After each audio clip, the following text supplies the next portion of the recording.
जय हिंद फ्रेंड। आइए आज हम लोग देखते हैं गति से कुछ न्यूमेरिकल। गति जो एक चैप्टर है नाइन्थ में, उससे कुछ न्यूमेरिकल देखते हैं। तो जो नाइन्थ का चैप्टर है उसमें क्या है कि एक्चुअली रेलवे में नाइन्थ और टेंथ से ही ज्यादातर पूछा जाता है, मैक्सिमम क्वेश्चन तो 90% नाइन्थ और टेंथ से ही। तो हम लोग अभी नाइन्थ का देख रहे हैं, ठीक है। तो गति का जो ये है चैप्टर है, उसमें 3 इक्वेशन है गति का समीकरण, ठीक है। गति का समीकरण क्या है?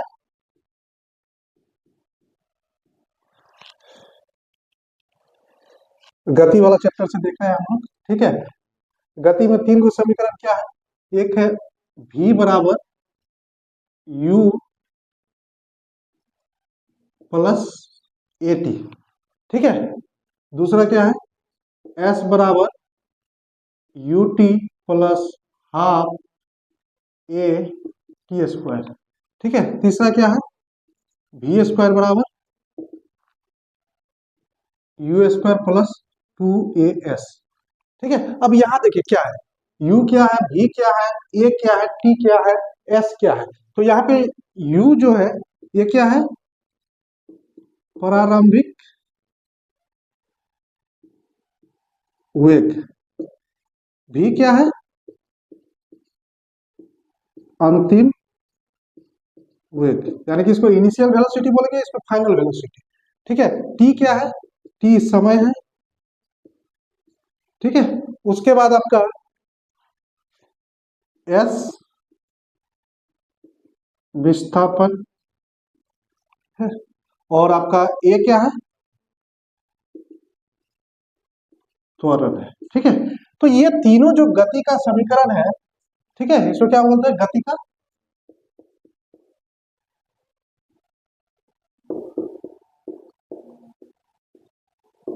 समीकरण, ठीक है, गति का समीकरण।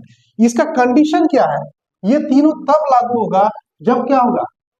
एक रेखा में ही कोई वस्तु गति करेगा, यानी कोई भी ऑब्जेक्ट अगर एक लाइन में लीनियर मोशन करेगा तभी। तो ये क्या होना चाहिए?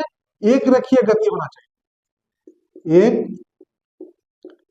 रेखीय गति। इसका मतलब ये हुआ कि ऑब्जेक्ट को सीधा चलना होगा, चाहे ये लाइन में चले चाहे ये लाइन में चले, ऐसे नहीं होगा, ठीक है। ऐसे होगा तो ये लागू नहीं होगा यहाँ पे, ठीक है। इसमें हो जाएगा, इसमें हो जाएगा, ऐसे चलेगा, इसमें भी हो जाएगा, ठीक है। लेकिन ये अगर कर रहा है मोशन, ठीक है, कि इधर गया फिर इधर गया फिर इधर गया, तो इसमें ये होगा, इसमें पार्ट वाइज होगा, यहाँ से यहाँ, यहाँ से यहाँ, लेकिन यहाँ से यहाँ नहीं कर सकते, ठीक है। तो ये एक रेखीय मोशन के लिए है, ठीक है, लीनियर मोशन के लिए। दूसरा, इसमें ए जो होगा, ये जो त्वरण है वो क्या होना चाहिए?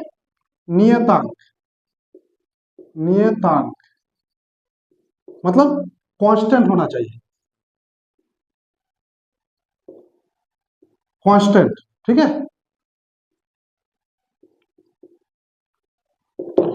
मतलब फिक्स रहना चाहिए, ठीक है। इसमें जो है एक समान बल कार्य करना चाहिए। ये कब बदलेगा? जब बल लगेगा, या लगेगा या घटेगा तब, यानी कि अगर बाहरी बल लगेगा तो ये परिवर्तन होगा, ठीक है। तो इसलिए कोई बाहरी बल यहाँ पे नहीं लगना चाहिए, जो भी बल लगे वो हमेशा लगता रहे, उतना ही, ठीक है। मान लीजिए 5 न्यूटन तो 5 न्यूटन, 10 न्यूटन तो 10 न्यूटन, तो ए का वैल्यू जो भी होगा, मान लीजिए 2 मीटर पर सेकंड, तो यही होगा, ठीक है।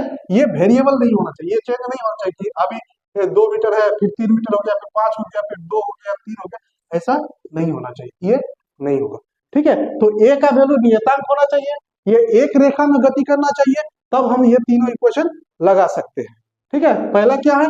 v बराबर u plus A T, S बराबर U T plus half A T square, और वी स्क्वायर बराबर यू स्क्वायर प्लस 2a। इसको हम शॉर्ट में लिख सकते हैं क्या? ए बराबर अगर लिखे इसको तो ए बराबर हम लोग लिख सकते हैं v minus you by T, ठीक है। इसको शॉर्ट में, इसको क्या लिख सकते हैं शॉर्ट में? 2as बराबर V square minus U square. ये भी क्योंकि टाइम हमको कंपटीशन में क्या है कि समय बहुत कम रहता है, तो जितना समय का हम बचत करेंगे उतना फायदा है। तो इसको अप्लाई कैसे कैसे कर सकते हैं, ये चीज देखना है, ठीक है। अब इसमें देखिए ये किसके बीच में रिलेशन है, एक्सेलरेशन या टाइम और वेलोसिटी के बीच में। टाइम और वेलोसिटी दिया हुआ है तो ये लगाएंगे, टाइम और डिस्टेंस दिया हुआ है तो ये लगाएंगे, टाइम और एक्सेलरेशन दिया हुआ है, वेग और त्वरण दिया हुआ है तो ये लगाएंगे, ठीक है। वेलोसिटी और एक्सेलरेशन दिया हुआ था ये यूज करेंगे, विस्थापन और टाइम दिया हुआ तो ये लगाएंगे, वेग और टाइम दिया हुआ तो ये लगाएंगे, ठीक है। और क्या बोल रहे थे कि ये चीज हो गया। अब देखिए जनरली जो है इसमें न्यूमेरिकल में बहुत सब बात ऐसी आएगी जिसको आपको समझना होगा कि क्या कहना चाहता है। अगर कोई वस्तु आरंभ में शुरू कर रहा है तो उसका इनिशियल वेलोसिटी क्या होगा, u बराबर 0, अगर शुरू कर रहा है गति, ठीक है।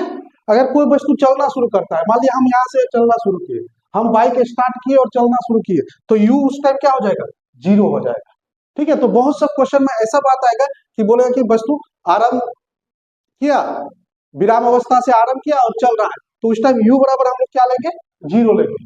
बहुत बार क्या होगा कि गाड़ी चल रही है, ब्रेक लगाया और रुक गई तो उस टाइम फाइनल वेलोसिटी क्या हो जाएगा, फाइनल वेलोसिटी मतलब अंतिम वेलोसिटी v बराबर 0। कब, जब हम गाड़ी चला रहे हैं, ठीक है, गाड़ी चला रहे हैं और चलाते चलाते हमको रुकना है तो उसका फाइनल वेलोसिटी क्या हो जाएगा, 0 हो जाएगा, ठीक है।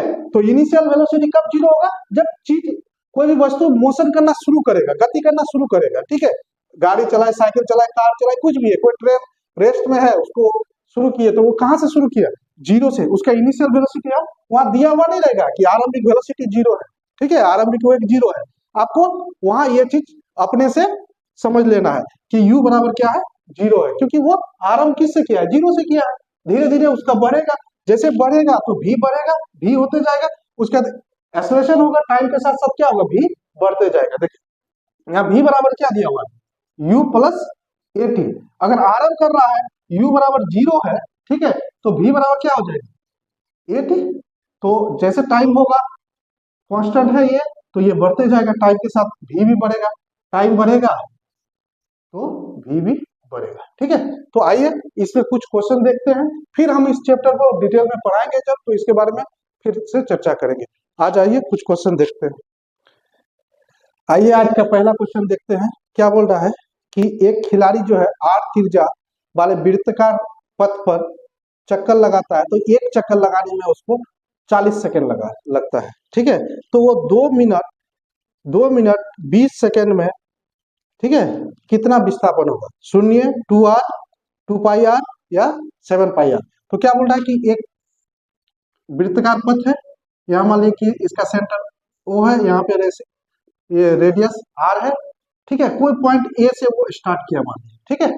तो ये A से चक्कर लगाना शुरू करता है, फिर A तक आने में कितना समय लेता है, t1 बराबर कितना लेता है, 40 सेकंड। तो बोल रहा है कि 2 मिनट 20 सेकंड में इसका विस्थापन क्या होगा, ठीक है, 2 मिनट 20 सेकंड में। तो देखिए एक चक्कर लगाने में 40 सेकंड, ठीक है, दूसरा चक्कर लगाने में 40 सेकंड, तीसरा चक्कर लगाने में 40 सेकंड, इस तरह से। तो 3 चक्कर में कितना, 120 सेकंड खत्म। टाइम दिया हुआ है कितना, टाइम t बराबर दिया है 2 मिनट 20 सेकंड। तो ये क्या हो गया, 2 गुना 60 प्लस 20 यानी कि 140 सेकेंड हुआ, ठीक है, 140 सेकेंड हुआ। 140 सेकेंड में वो कितना करेगा, देखिए एक चक्कर में 40, दूसरा में 40, तीसरा में 40, यानी कि 4 या 12, 120 सेकेंड खत्म।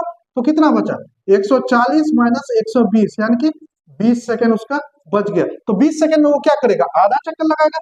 आधा चक्कर लगाएगा इसका मतलब कहाँ आएगा, वो इसका अपोजिट में आएगा। तो अपोजिट में इधर भी कितना हो गया, r। तो ये टोटल विस्थापन क्या हो गया, मान लिया b पॉइंट हुआ है तो विस्थापन क्या हो जाएगा,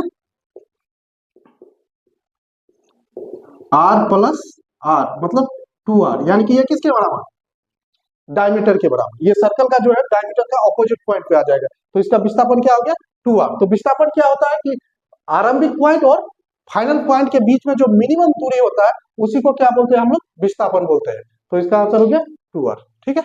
अगर यहीं पे मान लिया कि क्या दे देता, 2 मिनट 40 सेकेंड देता, 2 मिनट 40 सेकेंड, तो 2 गुना 60 प्लस 40 कितना हो गया, 120 प्लस 40 यानी कि 160। तो 160 देखिए 40 से कट जाएगा, यानी कि ये 4 राउंड लगा लेगा। 4 राउंड लगाएगा तो फिर यहाँ पे आ जाएगा, तो विस्थापन उस टाइम क्या हो जाएगा, जीरो हो जाएगा। तो कितना दिया है समय, 2 मिनट 20 सेकेंड, इसलिए कितना होगा विस्थापन, 2r। ठीक है। अगला क्वेश्चन क्या कह रहा है कि एक पिन नियत वेग से एक रेखीय गति कर रहा है।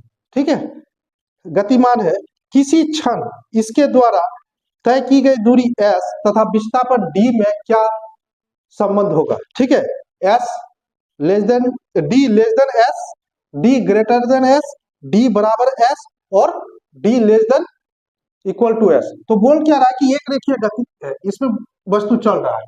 ठीक है, ये वस्तु चल रहा है, तो इसका जो दूरी है वो क्या दिया गया है आपका s, और विस्थापन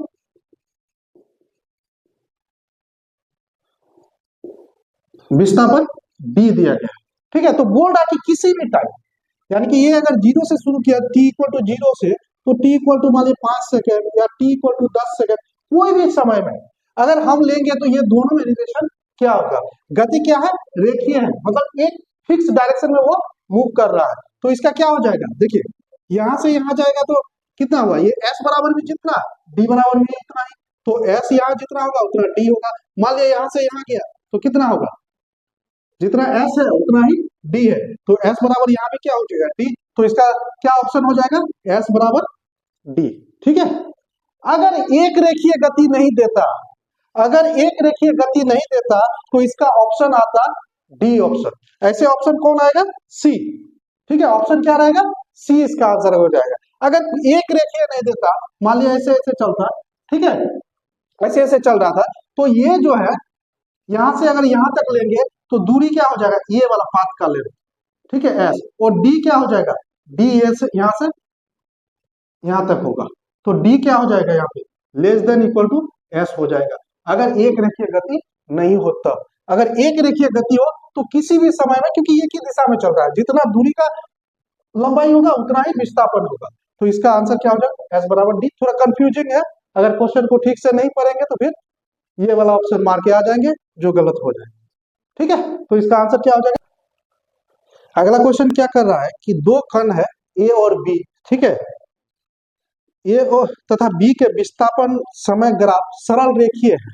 ठीक है, जो समय अक्ष के साथ 30 डिग्री और 60 डिग्री का कोण बनाता है, तो इन दोनों वेगों का अनुपात क्या होगा। तो क्या बोल रहा है, इधर टी है, इधर एस है विस्थापन, तो ए एक ऑब्जेक्ट है जिसका है कितना 30 डिग्री, और बी एक है जिसका है कितना, ये 60 डिग्री। ठीक है, 30 डिग्री और 60 डिग्री, तो क्या मांग रहा है कि V A by V B बराबर क्या होगा, 1। ठीक है, तो देखिए ये जो है v बराबर क्या हो जाएगा इसमें, ये जो स्लोप होता है टेन थीटा, ठीक है, उसी को क्या बोलते हैं हम लोग, v बोलते हैं। तो v बराबर यहाँ पे हो जाएगा, जब s और t का ग्राफ दिया हुआ है तो v बराबर हो जाएगा टेन थीटा। ठीक है, तो ये टेन थीटा क्या 30 डिग्री है, 60 degree, v by V B बराबर क्या हो जाएगा, tan 30 degree by tan 60 degree, ये क्या हो गया 1/√3 डिवाइड बाय √3, मतलब 1/3 आंसर हो जाएगा इसका। ठीक है, ये जो है समय और विस्थापन का ग्राफ जो है, इसका जो एंगल होगा उसका टेन थीटा जो देगा क्या देगा, वेग का वैल्यू देगा। ठीक है, वेलोसिटी का वैल्यू देगा, क्योंकि देखिए अगर हम इसको ऐसे ले, इधर क्या है टी है, इधर क्या है एस है, अगर ये थीटा एंगल है, ठीक है, तो यहाँ पे मान लिया कि यहां से यहां ड्रॉ करते हैं, ये ओ है, ये ए है, बी है, ठीक है, ये 90 डिग्री है, तो टेन थीटा बराबर क्या होगा, टेन थीटा बराबर A B by O, A B by O B. तो ए बी किसके बराबर दूरी है, यहां से मान लिया एस है, या S1 यहां मान लिया, यहाँ T1 है। ठीक है, तो ए बी बराबर क्या हो जाएगा, ए बी बराबर S1, और ओ बी बराबर क्या हो जाएगा T1। ठीक है, ओ बी बराबर T1। तो देखिए ये S1 का क्या, ये मीटर में होगा, ये सेकंड में होगा यूनिट, तो ये क्या हो जाएगा मीटर बाय सेकंड आ गया, मीटर बाय सेकंड क्या हो गया आपका, मीटर बाय सेकंड किसका होता है, वेग का। तो इसलिए जब भी एस और टी का ग्राफ दे, एस और टी का ग्राफ दे तो इसका जो टेन थीटा होगा वो वेग का